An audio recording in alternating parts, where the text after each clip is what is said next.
자기 심리학의 창시자인 하인츠 콧이 이런 이야기를 했습니다. 사람들이 인정받고자 하는 욕구는 우리 모두에게 존재한다. 그리고 이를 무시하는 것은 산소의 존재나 필요성을 무시하는 것이다.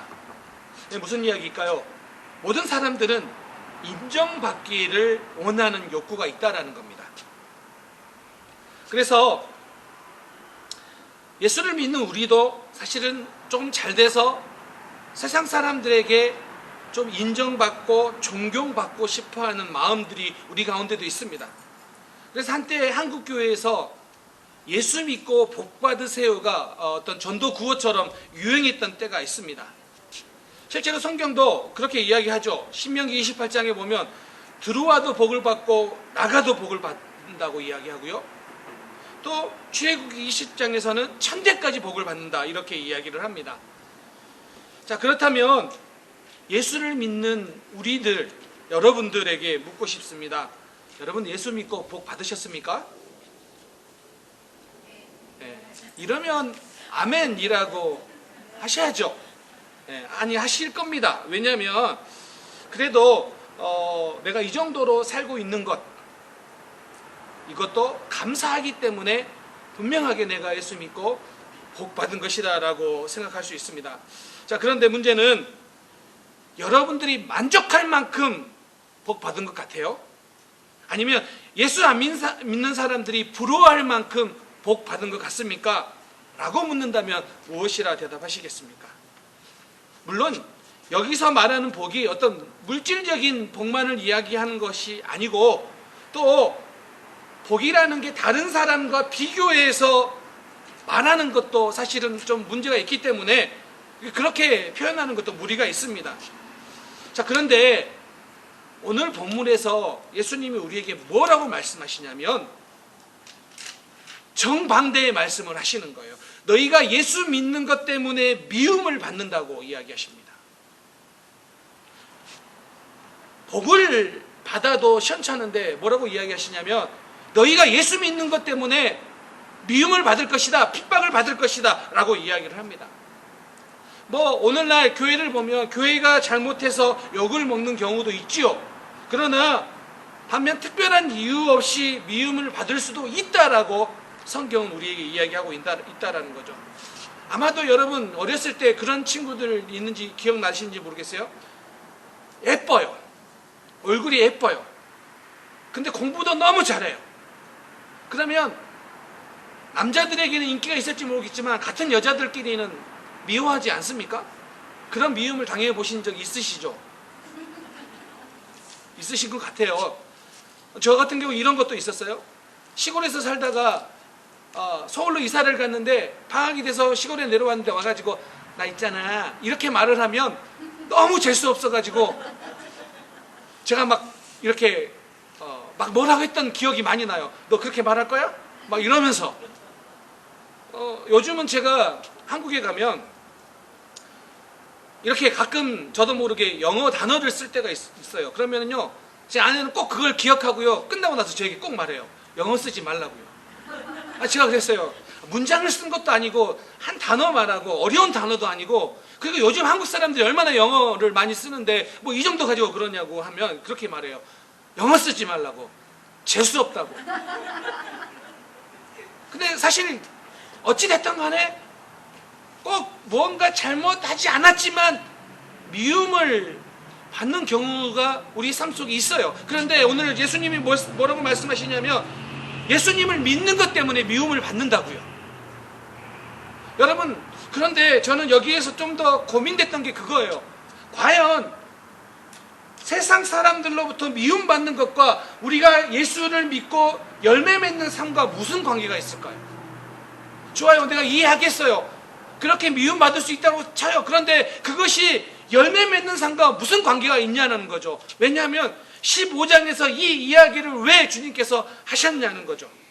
여러분, 자 다시 한번 15장을 우리가 기억해 보면 예수님이 포도나무고 우리는 가지예요.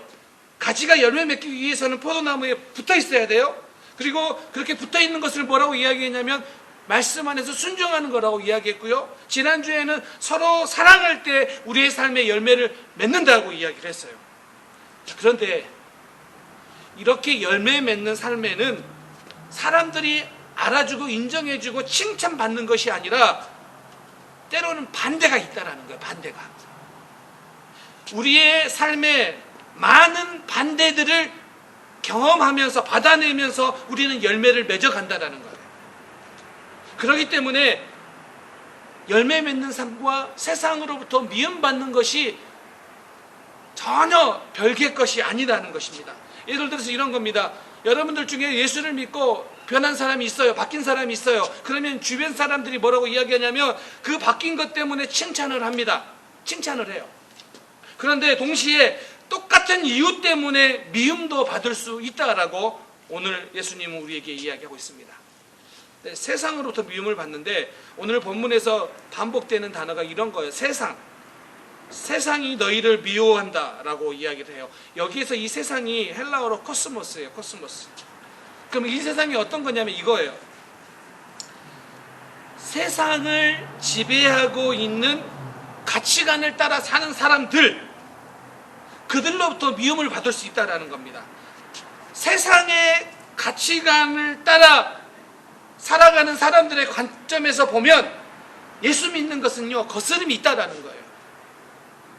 그래서 우리가 살고 있는 이 세상과 또 우리가 또 사랑하는 사람들로부터도 때로는 미움을 받을 수 있다는 것을 우리는 알아야 된다는 거예요.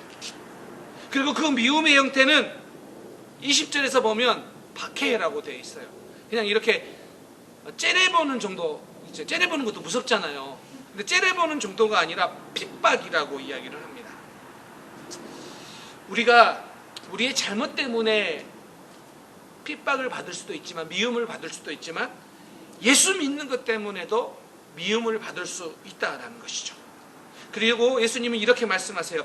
세상이 너희를 미워하면 너희보다 먼저 나를 미워한 줄 알라고요. 세상은 자기와 닮은 존재를 사랑해요. 그런데 세상은 자기와 다른 사람들을 미워해요. 이것이 살아가는 방식이에요. 예수님은 세상의 행위가 악하다고 이미 요한복음 7장 7절에서 말씀하셨고, 그리고 그 예수를 믿는 우리의 삶에는 때로는 핍박과 어려움이 있을 수 있다는 것입니다. 그런데 우리가 그렇게 살아갈 때 왜 미움을 받느냐? 우리가 예수님을 닮아가고 있기 때문에 미움을 받는 거예요. 이걸 기억하라는 거예요. 이걸 알고 그거에 대해서 이상히 여기지 말라라는 것입니다. 여러분이 묻고 싶습니다. 여러분들은 예수 믿는 것 때문에 혹시 미움 받아본 적이 있으십니까? 너무 순진하게 저는 한 번도 없는데요 이러시면 오늘 기도 많이 하시기 바랍니다. 네. 그런데 이렇게 세상이 우리를 미워할 수 있다라고 하는데 그때 우리가 기억해야 될 게 뭘까요? 첫 번째는 미움받는 우리가 이유는 세상에 속하지 않았기 때문이에요. 왜 미움을 받느냐? 세상에 속하지 않았기 때문에. 15장에서 이렇게 이야기하잖아요. 나의 안에 거하라. 거하라가 뭐라고요? 소속이에요. 소속. 나의 안에 소속해라 라는 것이죠. 그래서 19절에서도 그렇게 이야기해요. 너희가 세상에 속해 있으면 세상이 너희를 사랑하는데 너희가 세상에 속하지 아니한 자기 때문에 뭐라고요? 세상이 너희를 미워한다고.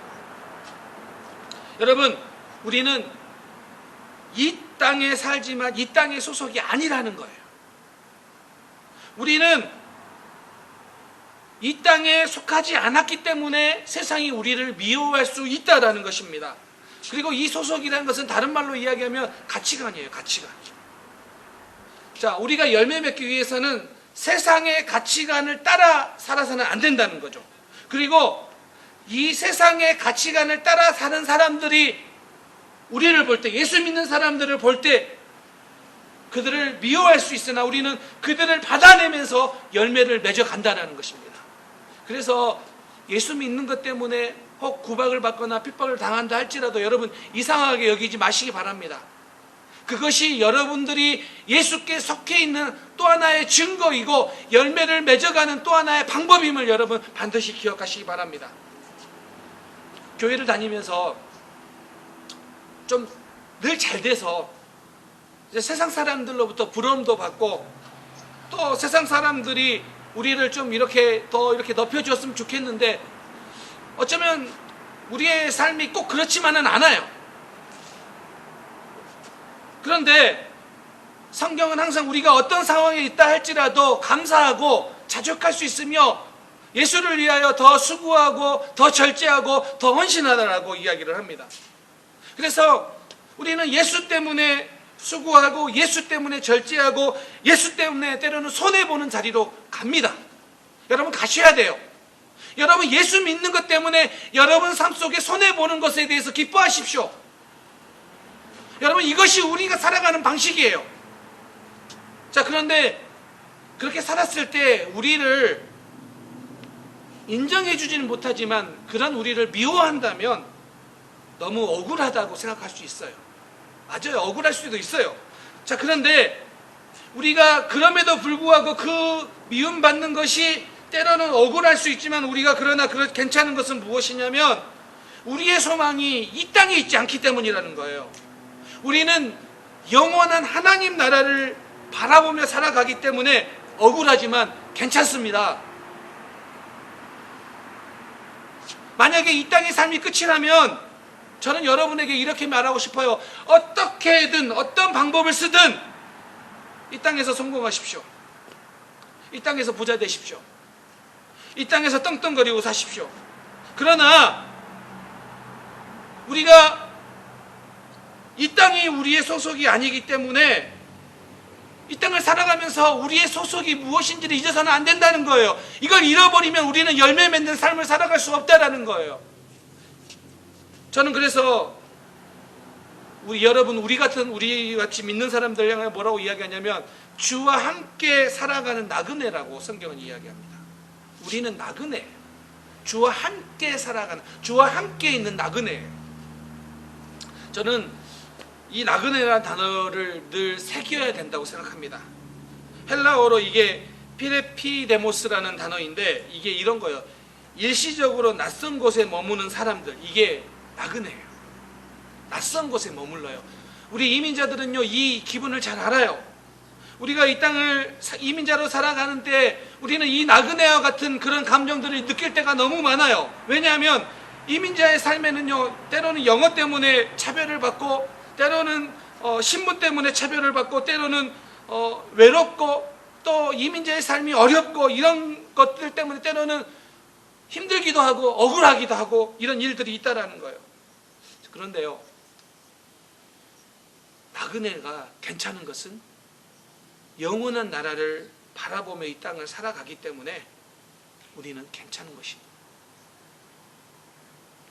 우리는 영원한 나라를 바라보며 그 하나님 나라에 소속된 사람으로 이 땅을 살아가기 때문에 세상 가치관과 달라야 해요. 다를 수밖에 없어요. 저는 여러분들이 이 땅에서 좀 어렵게 살거나 매달 페이먼트 때문에 걱정하고 힘들어 할지라도 삶의 문제 때문에 끊임없이 나타나는 문제 때문에 때로는 힘겨움의 연속이 여러분의 삶이라 할지라도 그래도 기쁨보다는 걱정과 근심이 더 많다 할지라도 저는 그런 분들을 향하여 불쌍하다고 말하고 싶지 않아요. 왜요? 소속이 다르기 때문에. 혹 어떤 사람이 아메리칸 드림을 이루었고 평생 일을 하지 않아도 지금 모아놓은 곳으로 호화롭게 살 수 있다 할지라도 그리고 많은 사람들이 그의 재물 때문에 부러워하고 그의 가정의 형통한 것들 때문에 부러워한다 할지라도 저는 그런 사람들 향하여 당신은 진짜 행복한 사람이군요 라고 말하고 싶지 않아요. 그보다 저는 여러분들이 여러분의 소속을 인식하며 살아가는 것, 그래서 때로는 미움을 받고 핍박을 받을지라도 그 소망 때문에, 그 하나님 나라 때문에 내가 하나님 나라에 소속되어 있기 때문에 미움을 받는다는 것을 인식하며 살아가는 여러분들이 훨씬 더 복되고 아름답다라고 이야기하고 싶습니다. 이것이 이렇게 살아갈 때 열매 맺는 삶을 살아갈 수 있습니다. 혹 여러분의 삶의 문제 때문에 그 문제에 마음을 다 빼앗겨 버려서 지금 너무 힘들다면 다시 한번 기억하십시오. 우리의 소속은 이 땅이 아니라 우리의 소속은 하나님 나라를 바라보며 주와 함께 나그네로 살아가고 있는 우리의 삶이라는 것을 잊지 마시기 바랍니다. 또 한 가지, 두 번째는요, 세상은 주님을 알지 못하기 때문에 예수 믿는 사람을 미워하거나 핍박할 수 있다는 거예요. 21절에 보면 세상은 하나님이 누구시며 예수님이 누구신지 잘 모르기 때문에 미워한다라는 거예요. 아는 것 같지만 잘 몰라요. 그래서 우리가 예수님을 닮으면 더더욱 세상으로부터 거절당할 수 있다라는 겁니다. 그리고 우리는요, 이 땅을 어떤 칭찬과 존경을 받으면서 세상에게 영향력을 끼치는 것이 아니라 때로는 그들이 우리를 미워하는 그런 일들이 있다 할지라도 우리는 그 반대에도 불구하고 세상에 선한 영향력을 끼치며 살아가는 사람들이고요. 그게 우리의 열매 맺는 방식이라는 거예요. 오늘 22절부터 그렇게 이야기하지 않습니까? 우리는요, 세상의 윤리를 따라가는 것이 아니라 성경의 기준을 따라가며 살아간다라는 거예요. 그리고 그렇게 거룩하게 살아갈 때 세상은 우리를 미워할 수 있다라는 것입니다. 이거 잊지 마시기 바랍니다. 여러분의 직장에서, 여러분의 삶 속에서 우리가 거룩하게 살아가려고 할 때 우리에게 다가오는 그 미움을 받아내시기 바랍니다. 그것이 주님을 닮아가고 있는 증거이기 때문입니다. 지난 땡스기빙이 지나고 사이버 먼데이에 아침 일찍 쇼핑을 했습니다. 사람이 진짜 하나도 없었습니다. 아내에게 핸드백을 선물해 줬습니다. 그것도 2개나. 그것도 미국의 유명 백화점 마샬에서 핸드백 2개 가격의 합이 도합 40불이었습니다. 2년 동안 안 쓴 기프트카드가 있어서 사실은 사줬습니다. 그런데 아내가 너무 좋아하는 거예요. 막 신나하는 거예요. 오랜만에 백 샀다고. 그래서 제가 이렇게 생각했습니다. 아직도 제 아내가 아직 순수하구나. 그래서 너무 뿌듯했습니다. 근데 몇 시간이 지나지 않아서 제가 뭐가 마음에 안 들었는지 저에게 막 잔소리를 하는 겁니다. 그래서 제가 이렇게 말했습니다. 오늘 백 사줬잖아. 그랬더니 저한테 이렇게 말하는 겁니다. 그것도 무슨 백이라고 생색낸다고 욕을 더 먹었습니다. 아직도 순수하다고 생각하는 생각이 다단하는 순간이었습니다. 그런데 제가 만약에 한 500불짜리 백을 사줬으면 그날 넘어갔을 겁니다. 왜냐하면 사람들은 명품 백은 감동하는 그런 부분이 있기 때문이에요. 우리도 마찬가지인 것 같아요. 어떤 선물을 받을 때 너무 좋은 선물, 예상치 못한 선물을 받으면 감동이 다가와요. 자, 그런데 하나님이 당신을 사랑합니다 라는 말을 들었을 때 요즘 사람들은 감동이 별로 없는 것 같아요. 그것보다는 차라리 나도 모르는 돈 1000불이 나에게 선물로 주어졌을 때 훨씬 더 감동을 받고요. 내가 직장에서 잘 되고 인정받을 때 훨씬 더 감동이 있고요. 나에게 좋은 차가, 좋은 집이 나에게 생기면 훨씬 더 감동을 받는 것 같아요. 자, 그런데 그런 방식으로 이 땅을 살아가는 우리에게는 심각한 문제가 있다는 것입니다. 뭐가 문제냐면 모든 인간들은 죽음을 피할 수 없다는 거죠. 그리고 그 죽음은 뭐가 문제냐면 우리가 그토록 감동받을 수 있었던 그 모든 것들을 우리가 이 세상에서 이루었다라고 칭찬받고 자랑할 수 있는 그 모든 것들을 한순간에 다 빼앗아 가는 게 죽음이기 때문입니다. 그래서 아무리 우리를 감동시키는 것이 있다 할지라도 죽음 앞에 그것들은 다 허무한 것이고 다 쓰잘데기 없는 것이에요. 그래서 이렇게 말해요. 인생은 절망이라고요. 자, 그런데 하나님이 그 절망 가운데 있을 수밖에 없는 우리 인간들의 이 죽음의 문제를 해결하실 독생자를 우리에게 주셨다는 거예요. 무슨 이야기입니까? 우리가 그런 절망 상태에 놓여 있는 인간이라는 사실을 깨달을 때, 그리고 죽음 앞에 우리가 모았던 가지고 있던 수많은 돈들이나 재산들이 있다 할지라도, 우리의 자녀들이 잘 됐다 할지라도 그 죽음 앞에는 아무것도 아니라는 거예요. 왜요? 죽으면 모든 것이 다 끝나기 때문이죠. 그런데 그 절망의 문제를 우리의 그 인생의 그 절망의 문제를 해결하시기 위해 하나님이 독생자 예수 그리스도를 이 땅에 보내셨다는 거예요. 그리고 그 절망의 문제를 해결하실 분은 오직 예수 그리스도 그분밖에 없다라는 사실이에요. 그러므로 하나님이 당신을 사랑하십니다라는 이 말은 세상에 자랑할 만한 돈과 물질과 보석과 가방과 비교할 수 없는 거예요. 비록 지금 내 삶이 힘들고 어렵다 할지라도 하나님이 이처럼 나를 사랑했다는 사실을 안다면 우리는 감동하지 않을 수 없다라는 거예요.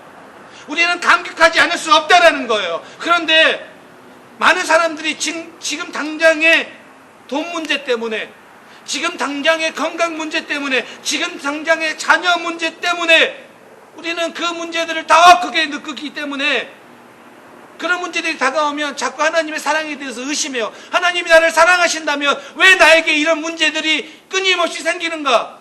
하나님이 나를 사랑하신다면 왜 이런 문제 앞에 내가 이렇게 힘들어하는가? 끊임없이 우리는 질문할 수 있다는 거예요. 그래요. 어려움을 당하면 힘들어요. 이게 우리의 인생이에요. 그런데 이런 어려움들이 저는 여러분들의 삶 속에 쉬운 것이라고 말하고 싶지는 않습니다. 어려운 것이에요. 그런데요, 하나님의 사랑은 우리의 삶에 문제가 없기 때문에 증명되는 게 아니에요. 여러분의 삶에 문제가 없기 때문에 하나님이 여러분을 사랑한다라고 증명되는 게 아니고요. 우리가 어떤 문제를 가지고 있던 간에, 우리가 어떤 어려움을 가지고 있던 간에 내가 너를 사랑하여 독생자 예수 그리스도를 주셨다. 그것이 우리의 소망이고 그것이 하나님이 우리를 사랑하는 증거라는 거예요. 그래서 이 사실을 믿으면 인간은 달라질 수밖에 없고, 이 사실을 믿으면 우리는 감동하지 않을 수 없다라는 거예요. 근데 그 사랑을 모르기 때문에, 그 사랑을 깨닫지 못하기 때문에 자꾸 우리는 우리의 삶의 문제에 더 집착할 수밖에 없는 존재가 되고요. 그 사랑을 모르기 때문에 예수를 믿지 않는 사람들은 예수 믿는 사람들을 미워하거나 핍박할 수 있다는 거예요. 저는 우리가 그것들을 받아내면서 교회를 향한 비판, 우리를 향한 비판을 받아내면서 그들에게 이 사랑이 전해지기를, 그들이 이 사랑이 알기를 우리가 바라고 기도하는 그런 성도가 되어야 된다는 거예요. 그럴 때 열매 맺을 수 있다고요. 결론입니다. 세상이 예수 믿는 사람들을 미워할 때 우리는 어떻게 해야 될까요? 오늘 25절에서는 그렇게 이야기합니다. 우리가 고난받을 때 낙심하지 말고 절망하지 말라고요. 왜냐하면 말씀대로 이루어지고 있다고요. 오늘 말씀대로 이루어지고 있다는 뜻은 뭐예요? 그 말씀대로 열매를 맺을 수 있다라는 겁니다. 오늘 우리의 삶을 돌아보면 여러 모양으로 힘들고 어려울 수 있지만 여러분, 이것 때문에 결단코 낙심하거나 좌절하지 마십시오. 하나님께서 이 땅을 인도해 가시며 하나님께서 여러분의 삶을 다스리시고 주관해 가십니다. 그 사실을 인정하며 오늘도 믿음으로 살아가시기 바랍니다. 그렇게 믿음으로 살아갈 때 오늘 우리는 열매를 맺고 또한 우리의 삶이 승리할 수 있는 삶이 되실 줄 믿습니다. 사랑하는 우리 모든 성도님들, 한 주간도 주 안에서 이렇게 승리하시는 우리 모든 성도님들 되시기를 다시 한번 주님의 이름으로 축원합니다. 아멘. 기도하겠습니다. 하나님 아버지,